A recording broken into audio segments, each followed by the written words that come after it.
Apa kabar nih, Tat? Apa kabar semuanya? Alhamdulillah. Sehat, Bu? Alhamdulillah. Gimana nih udah kondisi suhu pagi ini?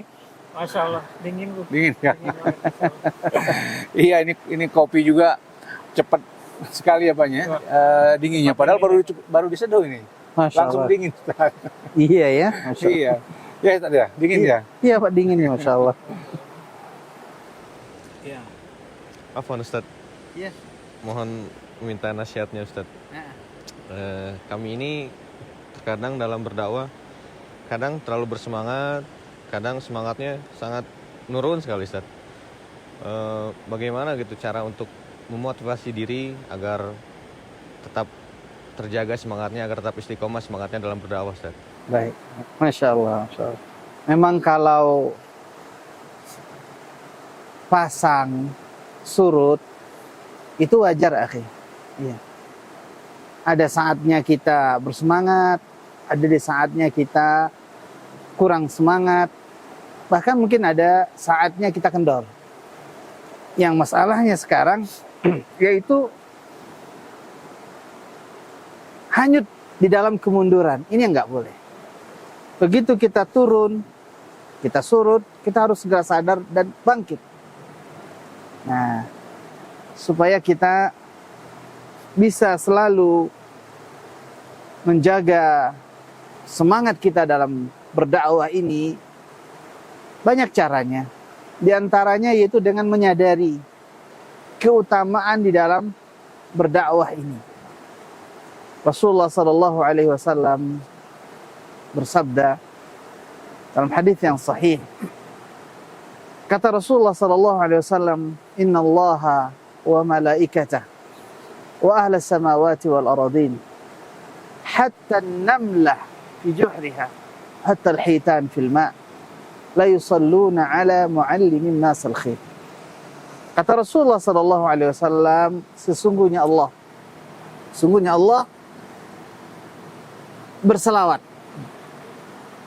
dan malaikat-malaikatnya turut berselawat, dan seluruh penghuni langit dan bumi Allah Subhanahu wa taala, sampai semut di dalam lubangnya, sampai ikan di dalam air, mereka semua mengucapkan selawat kepada orang yang mengajarkan kebaikan. Apa makna selawat Allah, selawat malaikat, selawat penghuni langit dan bumi? Selawat Allah Subhanahu wa taala maknanya pujian dan juga ampunan.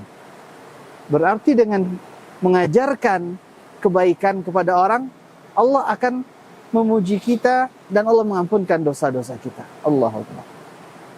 Berguguran dosanya seseorang hamba yang mengajarkan kebaikan kepada manusia. Dan selawatnya para malaikat yaitu mendoakan hamba tersebut. Begitu dia mengajarkan kebaikan, maka pada saat tersebut malaikat mendoakannya. Doa dari hamba-hamba Allah yang tidak pernah berbuat dosa. Dan berapa jumlah malaikat, tidak ada yang sanggup menghitungnya. Saking banyaknya.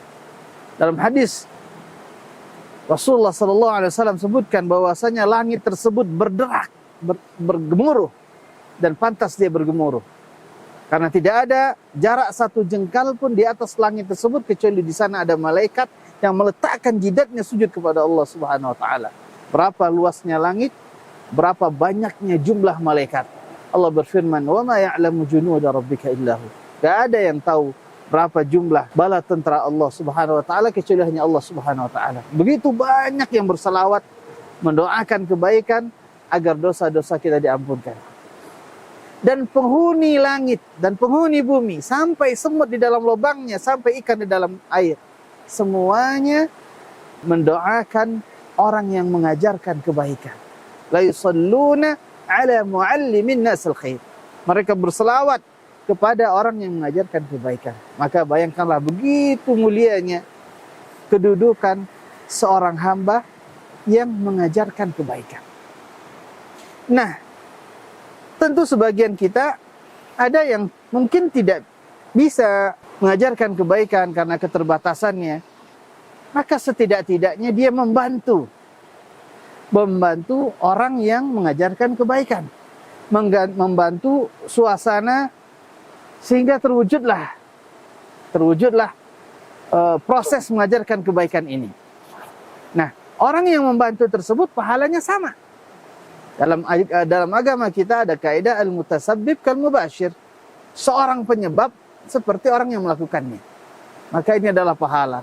Maka ingat, di saat kita keluar dari rumah kita, ingin berdakwah, ingin mengajarkan kebaikan, atau ingin membantu dakwah, atau ingin membantu orang yang menyampaikan dakwah, maka sadarilah dan rasakanlah bahwasanya kita berharap keluar rumah Allah telah menggugurkan dosa-dosa dan kesalahan yang pernah kita melakukannya. Nah, ingatlah hadis ini selalu untuk motivasi bagi kita, untuk kita selalu tegar di dalam berdakwah ini. Dan ingat juga Allah Subhanahu wa taala apabila cinta kepada salah seorang hambanya, maka Allah Subhanahu wa taala akan pilih hamba tersebut untuk dijadikan hamba tersebut berbuat pada apa yang dicintai oleh Allah Subhanahu wa taala. Syekhul Islam Ibnu Taimiyah rahimahullahu taala mengatakan, "Faman kana Allahu yuhibbu ista'malahu fima yuhibbu." Siapa hamba yang Allah cintai, hamba yang Allah Subhanahu wa taala cintai, maka Allah akan pergunakan hamba tersebut pada sesuatu yang dicintai oleh Allah Subhanahu wa taala. Jadi di antara tanda kecintaan Allah, Allah jadikan hamba tersebut berbuat pada apa yang dicintai oleh Allah Subhanahu wa taala.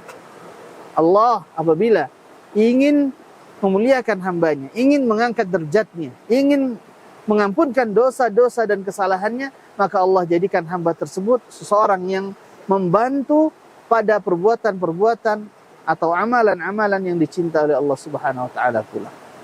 Dan ingat pula, Allah Subhanahu wa taala akan mengganti apabila kita tidak mau berbuat kebaikan, tidak mau membantu dakwah ini, tidak mau membantu kebaikan, maka Allah Subhanahu wa taala akan ganti kita dengan hamba-hamba Allah Subhanahu wa taala yang lebih baik daripada kita. Allah Subhanahu wa taala berfirman dalam surat Muhammad, "Wa in tatawallaw yastabdil qauman ghairakum thumma la yakunu amsalakum." Kalau kamu berpaling, kamu enggak mau berdakwah, kamu tidak mau beramal, Allah akan ganti dengan suatu kaum selain kamu dan mereka tidak seperti kamu. Kalau seandainya kita ini seluruhan dalam berdakwah, dalam beribadah, kita nggak mau berdakwah, Allah akan ganti kita dengan hamba-hamba Allah yang lain yang mereka akan berdakwah. Kita tidak mau sholat, Allah akan ganti dengan hamba-hambanya yang lain yang dia akan mau sholat. Kita tidak mau membaca Al-Quran, Allah akan ganti dengan hamba-hamba Allah yang akan selalu membaca dan mengagungkan Al-Quran. Maka kalau kita tidak mau beribadah, tidak mau melakukan ketaatan, tidak mau berdakwah, Allah punya hamba-hamba dan Allah Maha Kaya. Maka kita berdoa kepada Allah, kita meminta semoga kitalah hamba-hamba yang dipilih oleh Allah untuk terus tegak di atas kebaikan ini, tegak dalam kebaikan ini, berdakwah di jalan Allah Subhanahu wa taala. Dan di saat kita berdakwah juga sehendaknya kita mengingat orang tua kita. Apa hubungannya? Kenapa kok mengingat orang tua dalam berdakwah? Iya, karena orang tua mempunyai aset dan kita adalah aset orang tua kita. Di saat kita berdakwah, melakukan kebaikan, maka orang tua kita akan mendapatkan pahala pula. Karena anak adalah amal jariah orang tua itu sendiri. Maka di saat kita berdakwah, merasakan pahitnya dakwah, maka bangkitlah. Ingat, ya Allah, saya berdakwah ini ya Allah, di antara niat saya supaya Allah Subhanahu wa taala menjadikan ibadah saya ini adalah amal jariah buat orang tua saya. Kalau seandainya orang tua masih hidup, semoga menjadi amal jariah. Dan kalau seandainya orang tua telah meninggal, maka kita berharap dengan ibadah kita, dengan dakwah kita, Allah meringankan mereka dalam kubur mereka, membahagiakan mereka di dalam kesendirian mereka dalam kubur. Ini di antara motivasi kita di dalam dakwah. Semoga Allah Subhanahu wa taala, berat memang, berat, dan semoga Allah Subhanahu wa taala meringankan semuanya, membantu kita dan menyayangi kita dengan mengizinkan kita berbuat agamanya selama kita masih hidup di atas dunia ini. Allahu a'lam. Jazakumullah khairan Ustaz atas nasihatnya. Barakallahu fiik. Masya Allah. Wa iyyakum. Amin. Amin. Jazakumullah khair.